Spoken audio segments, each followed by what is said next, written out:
Hi, I'm Phil Ranta, the host of NFT Stories Podcast. Every week we tell another story from this multi-billion-dollar market alongside the artists, collectors, companies, and entrepreneurs that are making it all happen.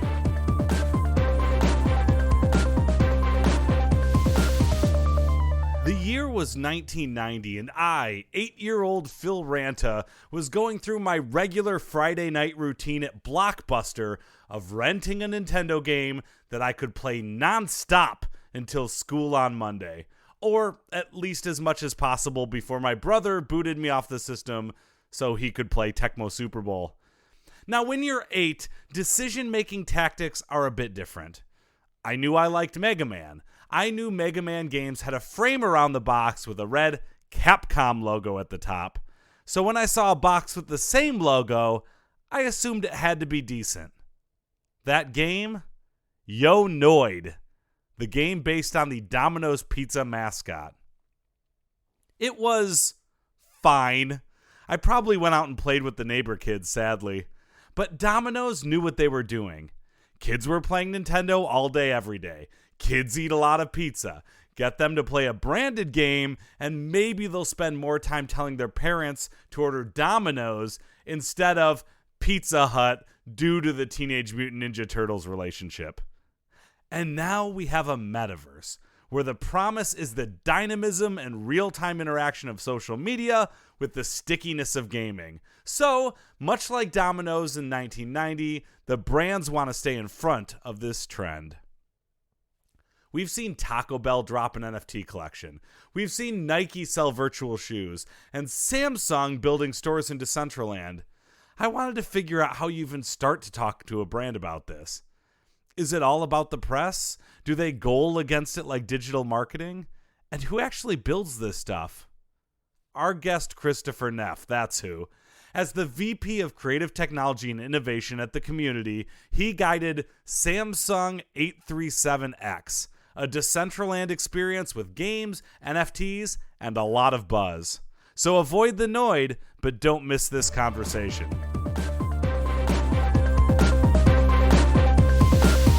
Christopher Neff, thank you so much for joining the NFT Stories podcast. Thank you so much for having me, Phil. I'm excited to talk to you. Yeah, excited to talk to you too. We've talked a little bit about metaverses on the podcast, but you're somebody who got in there, got your hands dirty, and helped Samsung, of all people, build out 837. Can you just start with a little bit about where you were involved in that project?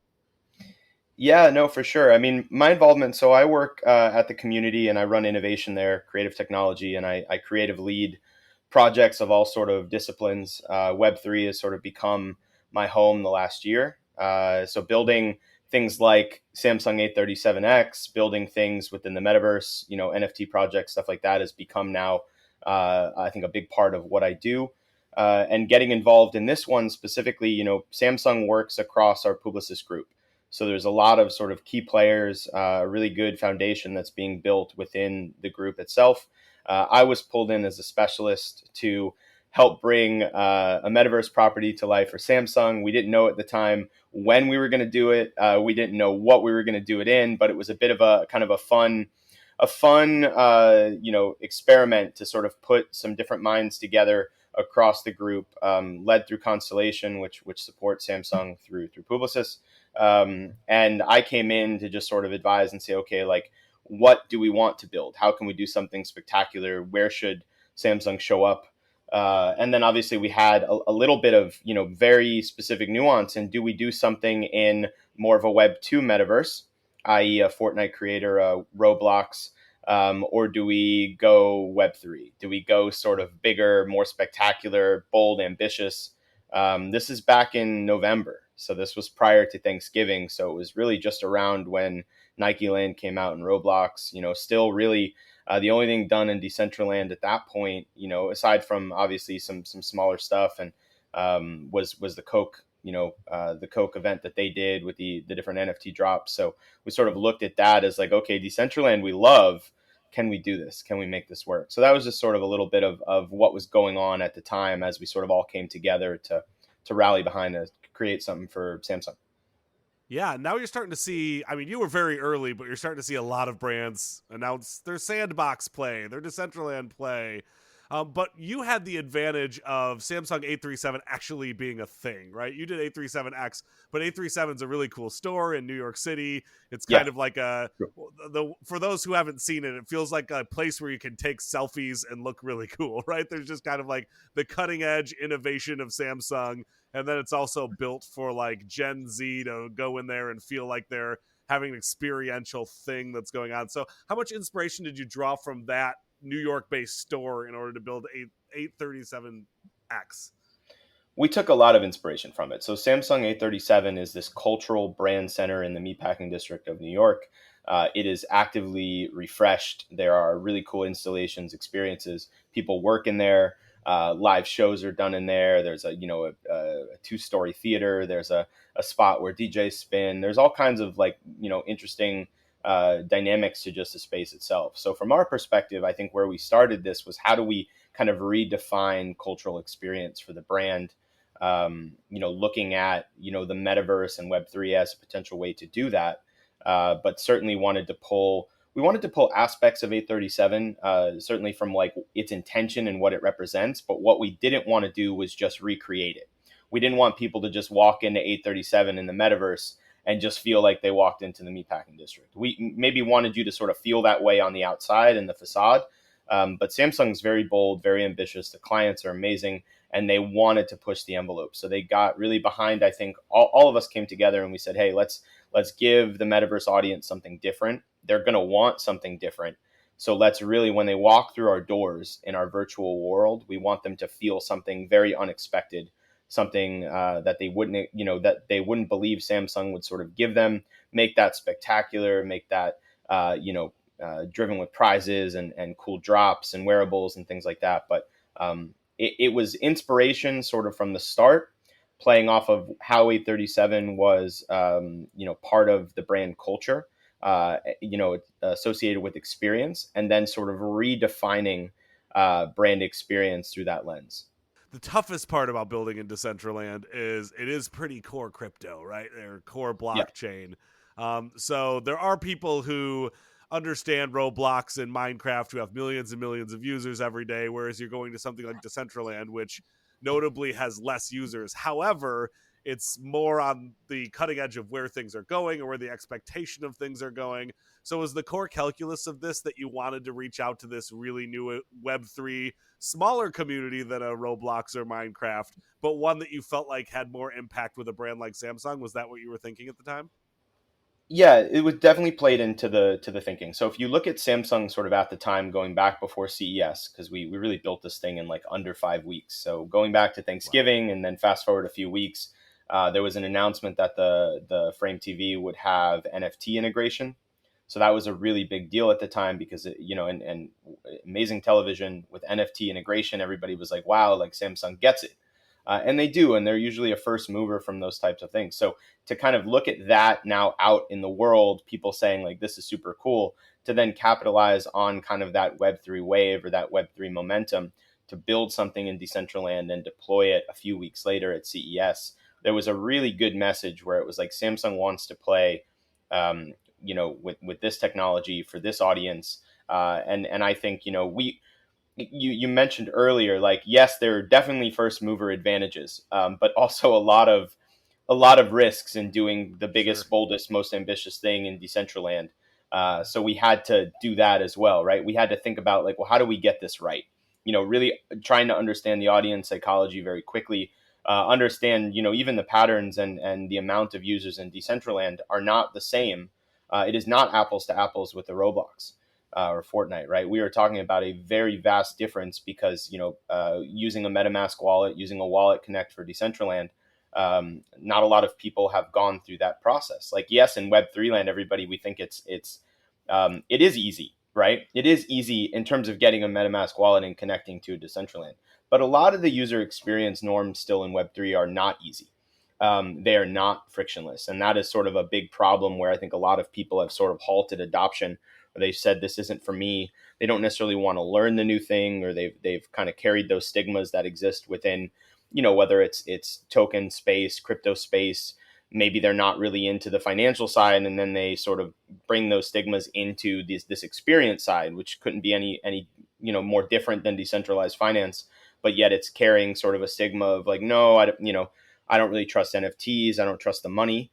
But it's not just about the money, right? It's they don't see it necessarily as this new method of communication, this new form of access, this new. So some of those barriers and those gaps, obviously hurt the audience numbers. So when you're looking at like 20,000 active daily users in a Decentraland, obviously now probably about 25,000, a little bit more, compared to like a 35 million in Roblox. And there are games in Roblox that are bigger than all of Decentraland. So we just have to kind of compare that and understand it. But where we looked at was like, well, we can use social, audience. We can use sort of a very passionate base in Samsung, and we can take things that we're doing in the metaverse and we can bring them to a mainstream audience. And we were able to amass billions of impressions in doing this. So we opened up the audience, if you will. We attracted new users to a Web3 world. And I think that's a little bit of like what we felt so positive about, right? It was like we wanted to help and grow Decentraland, pay respect to what we thought and we still think is an incredible Web3 platform from a metaverse perspective. It's not built on partnerships. It's built on actual games, on actual mechanics, on quests, on NFTs, on land. So they're not amassing their spectacular through associations. They want you to try it. They want you to build there. They want you to play there. But we were able to bring a new audience into that dynamic and shine a light on what we think is an amazing platform that's going to continuously get bigger, as sort of Web3 UX norms, as adoption, as forms of entry, I think become a little bit more frictionless. Decentraland is primed to really continue to blossom and go bigger. Will it ever be at the level of a Roblox is, I think, a pretty big question. It's a fundamental question, but I do believe, and I've talked a little bit about this too, that I believe that Roblox and Fortnite and some of these other Web2 metaverse platforms will adopt some type of hookup to DApps and some type of connection to Web3 processes to allow more true NFT integration. Maybe Robux and stuff like that would potentially go fungible, but I'm not sure if they're going to go quite to that level. But as they start to adopt, they're going to sort of blur those lines a little bit as, a Decentraland, a Sandbox, a Star Atlas, we'll continue to sort of figure out, okay, well, how do I let people in maybe easier, more seamless ways to increase my growth in terms of audience adoption. So I think it's these two things these levers are constantly going to be pulled. Yeah, and there's going to be a lot of experimentation before that leads up to, right? And Roblox and Minecraft, of course, has the advantage of they can have 6 and 7-year-olds playing it, right? Whereas 6 and 7-year-olds can't sign up for a MetaMask wallet, nor do we probably want them to, right? Yeah. So if they can do 3 clicks and then buy an NFT, that could be a huge oops for the parents in a way that's a little less guarded than something on Roblox, where you have to go through a very long process in order to hook up a credit card, as any parent can attest to. Let's get to the nuts and bolts a little bit about this build. Did Samsung, first of all, buy the land in order to have, do they own the land, or are they kind of squatting on other people's land for this initiative? So to start with, we brokered a lease for them. It was a lease agreement. And now the land is more held within the group, so it's more structured and owned now in terms of a relationship. But to start with, again, we did things pretty fast. So we looked at one of the biggest landowners, and we found quite frankly, we found specialists in the space. We found a group, Last Slice Collective, that is a DAO in themselves. They had built numerous things like Wall Street Bets. They had built some really good experiences prior to us. They've built some amazing experiences with us. So in that sense, it was really trying to work within the community with specialists that very much understand the space. A landowner that, and again, getting into this with Samsung really for the first time, we have to understand there's a landowner that has to deploy our build. Right. It takes time for our build to propagate across these servers, and not all these servers propagate the build evenly. So it's really getting into that. That was very critical to understand what the experience might be like. But we did deploy the build on someone else's land, and kind of bringing together again those specialists. I think helped us navigate that. But it was pretty seamless for for Samsung. And like I said, they're bold, they're ambitious. They understood what they were going after here. So they said, well, let's just make sure, again, what Samsung would do, like, let's make sure we get the best land we can. Let's make sure, Right.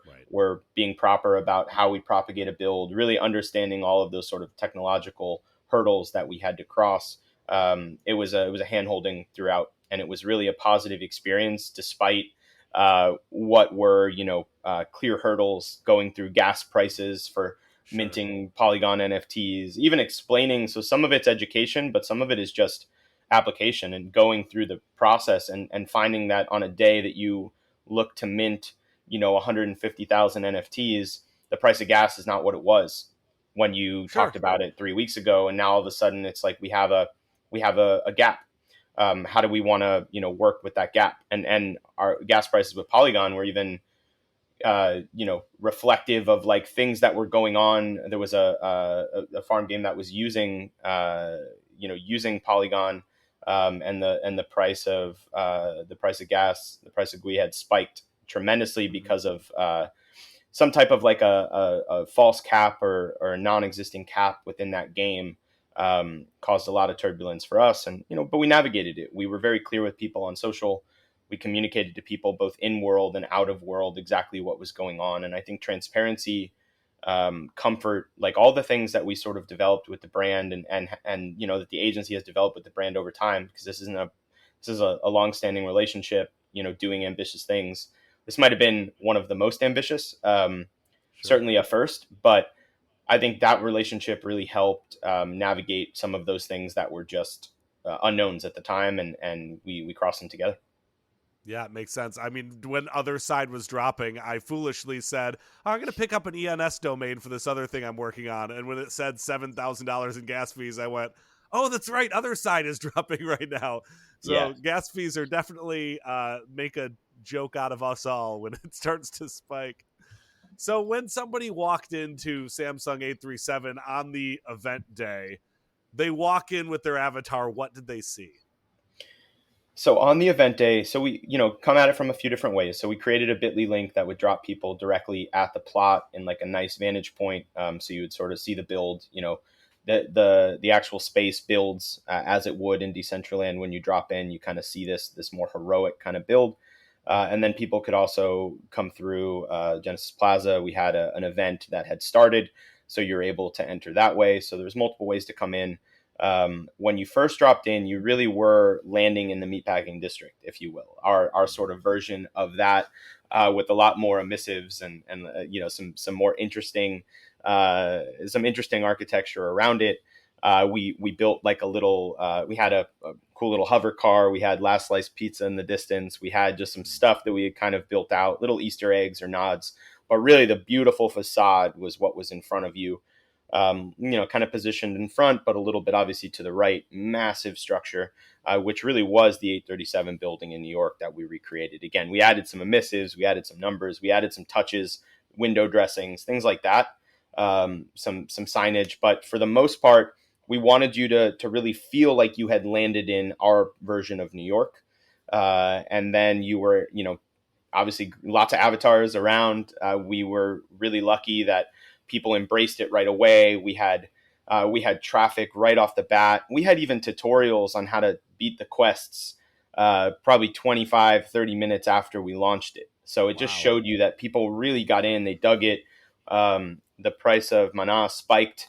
The whole market was down and the price went up, and everybody was just sort of like really positively receiving it, which was amazing for all of us, amazing for the clients, the agency, everybody that sort of touched it.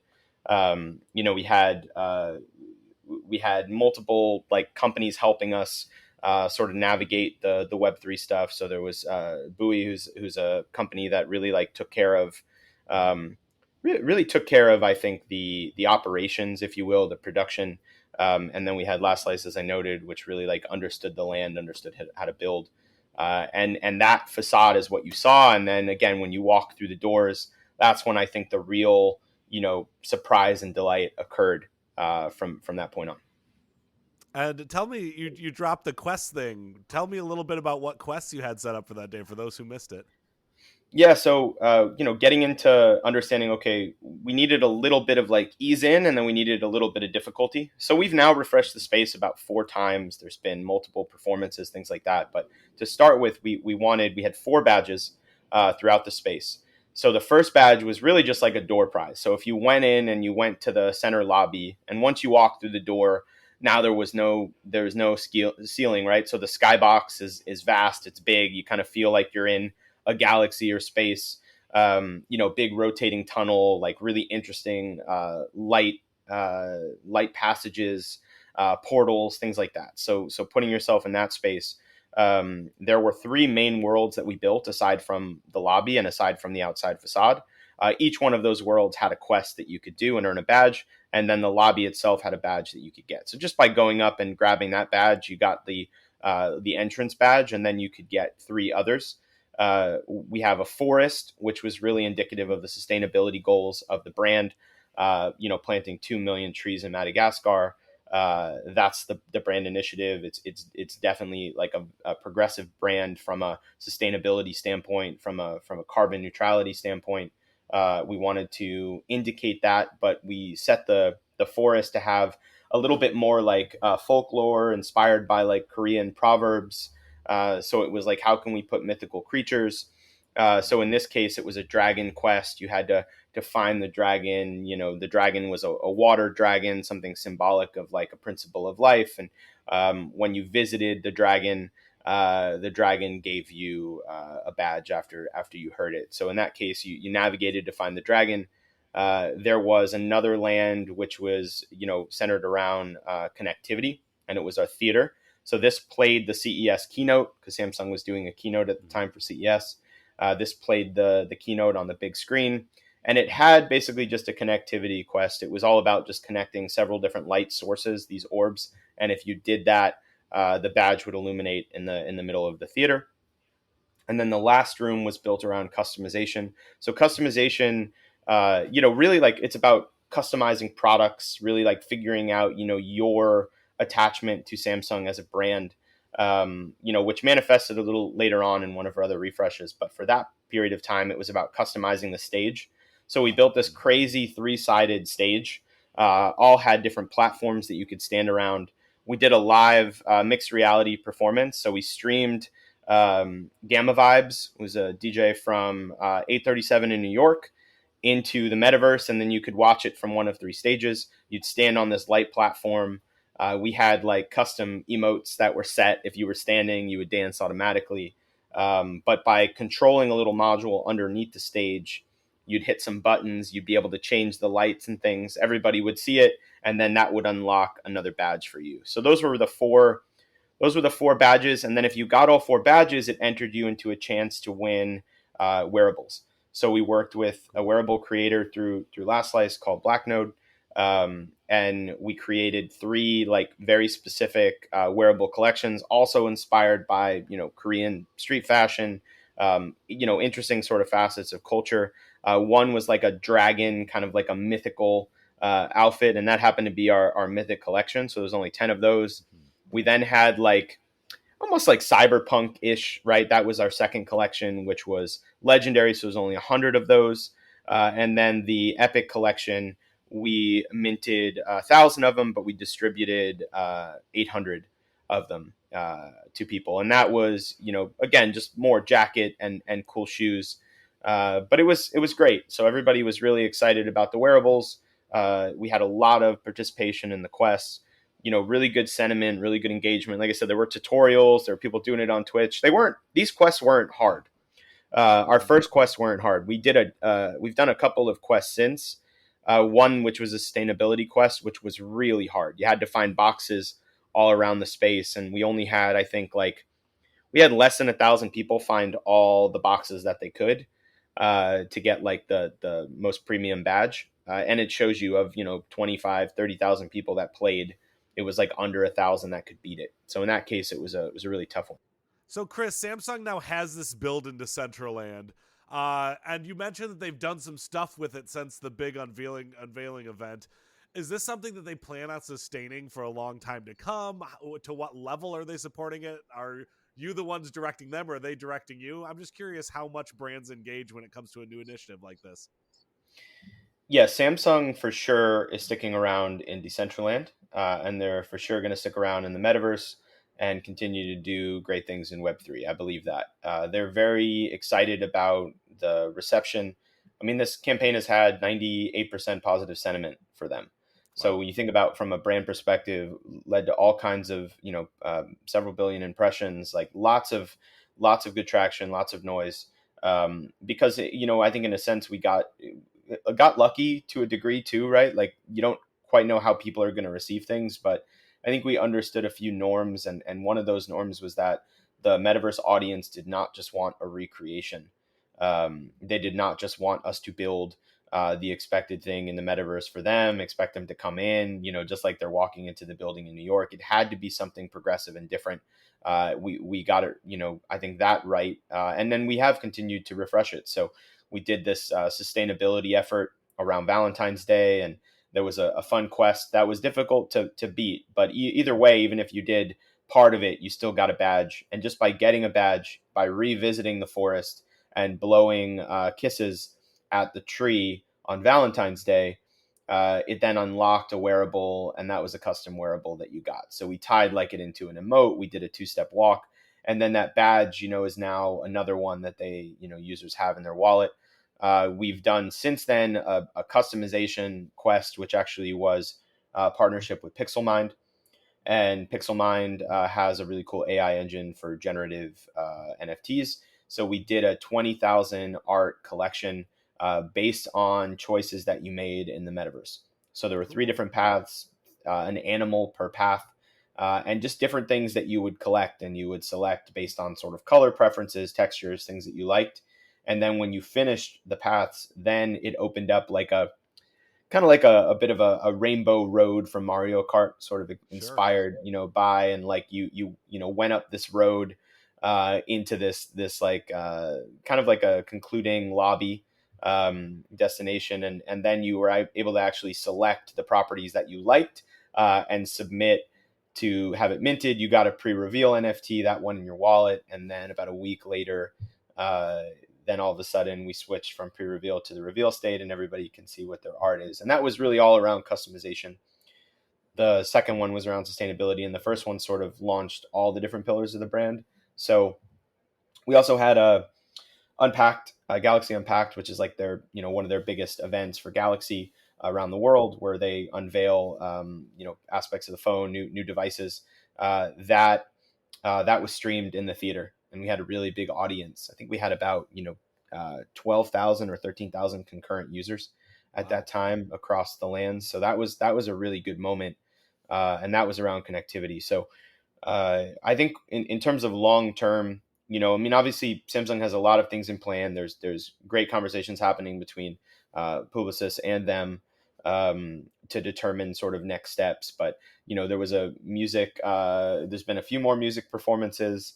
There was an event, 2 weekends ago. So it just shows you like all the way from January to now, still very active. A lot of things happening.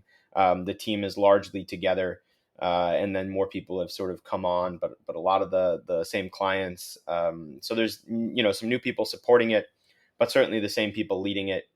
And I do believe that the brand is going to continue to be ambitious, playing in Web3, connectivity to that wallet. The where does that wallet go? Where do those badges go? Where do having those custom NFTs go? How does it relate to other different properties and principles within within commerce and within the lines of business? So for us, I think that's kind of the spectacular, and that's where the appetite is to try to push that ambition across the brand. Sure. And now Publicis has seen this incredible success on Samsung. Is this to the point where they're like, let's get Krispy Kreme, let's get Nike, let's get, are they saying everybody should be in the metaverse? I guess, do larger agencies see this as a cost of doing business, or do they still see it as kind of well, we'll do it for the edgier electronic brands, the forward thinking ones, but maybe not now for the like mid tier brands?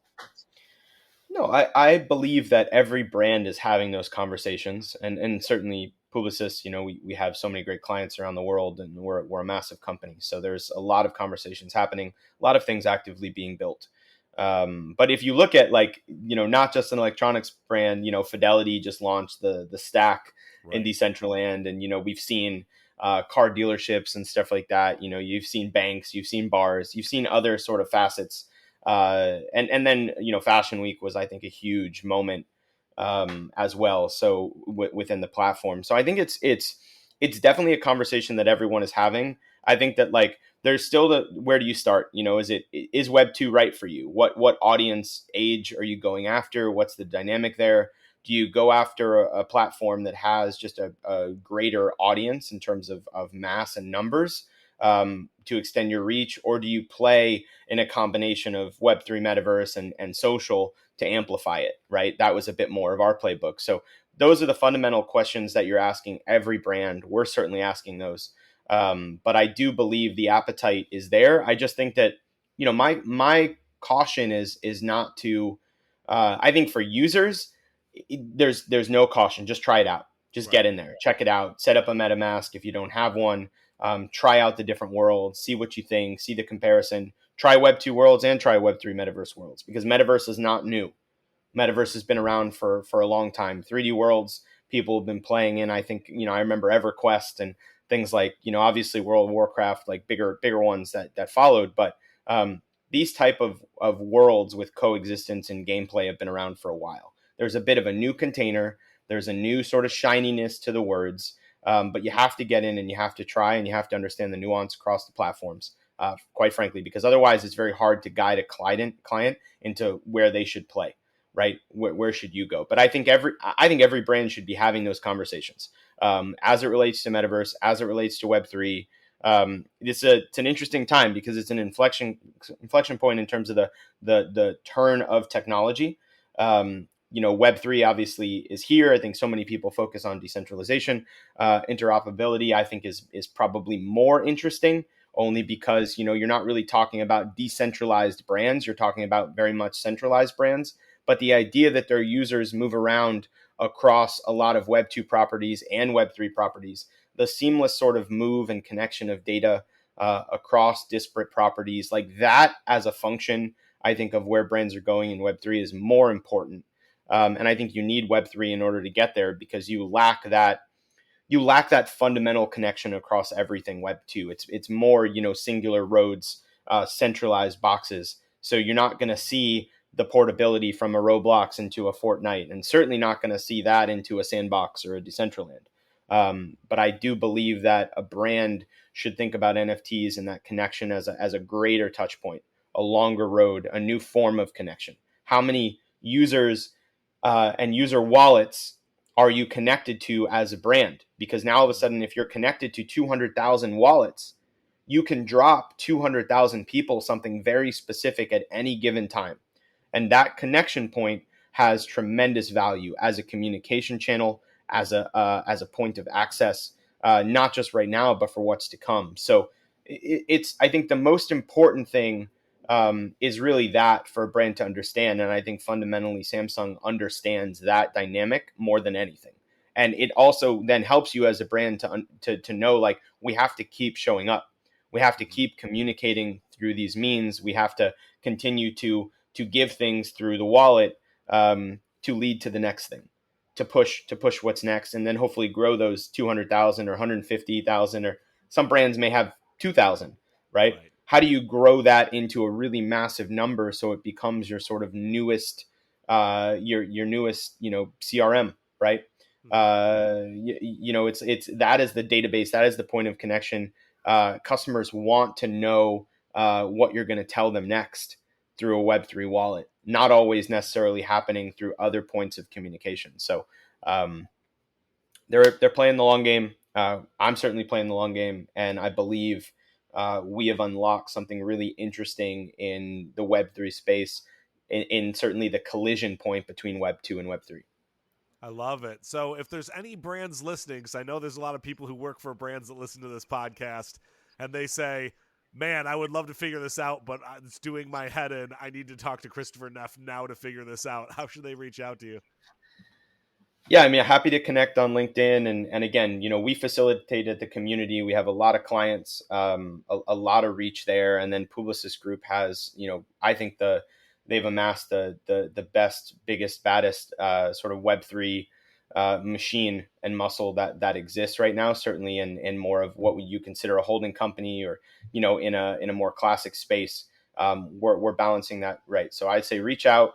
Happy to help. Happy to point you in the right direction.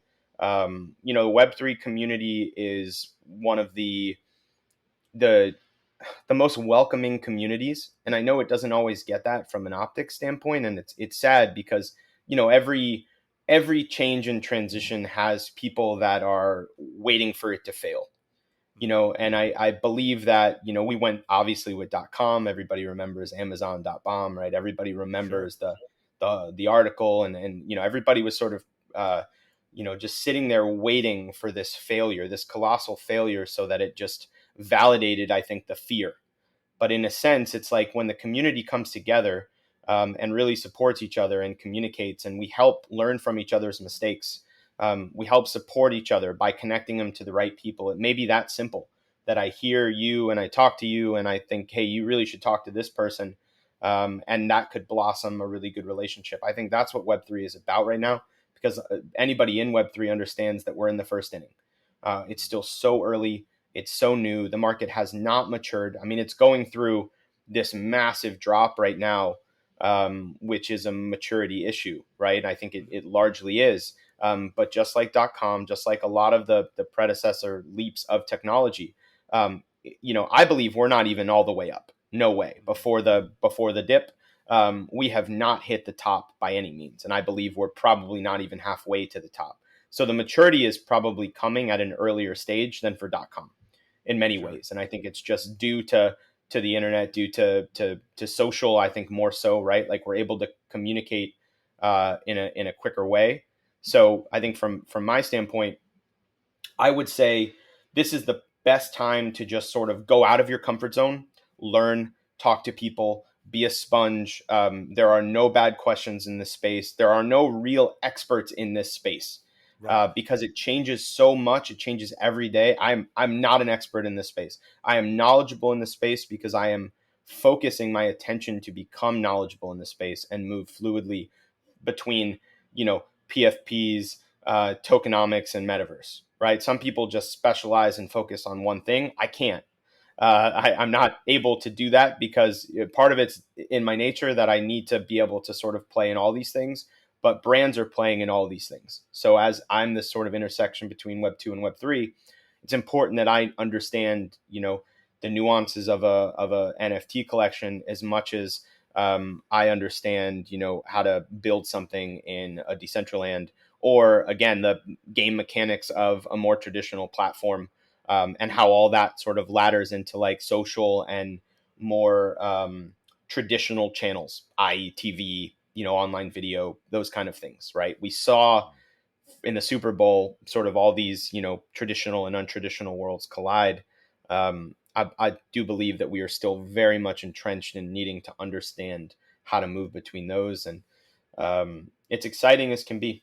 So I mean, hopefully you can hear it in my voice. Like every day I wake up and I'm excited to learn, and it's probably the most I've learned in the last 6 to 8 months. I look at it as it's a much bigger leap than VR. Even like trying to learn, AI for brands, and how to use TensorFlow and get in there with like those systems.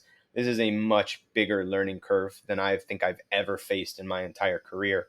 And if that can't excite you, then I think you're in the wrong place, Yeah. because go live on the Nepali coast or something and enjoy that. But Yeah. this Not a is bad place to go if you're living on not the a bad Nepali place to coast. go if you're going to go and live off the land and be an adventurer. But if you can't get excited from a tech perspective about Web 3, then I truly believe that this is the most exciting time many of us are gonna face in certainly looking at like a 20-25 year period. Like this is, to me, it's a recreation of .com with a much quicker form of communication, and I think even more investment. So Well, Chris, I Where think can we that's an go? awesome place to leave it. And even though you say there are no experts in the place, you sure sound like you're closer than most. So thank you for being generous with your time.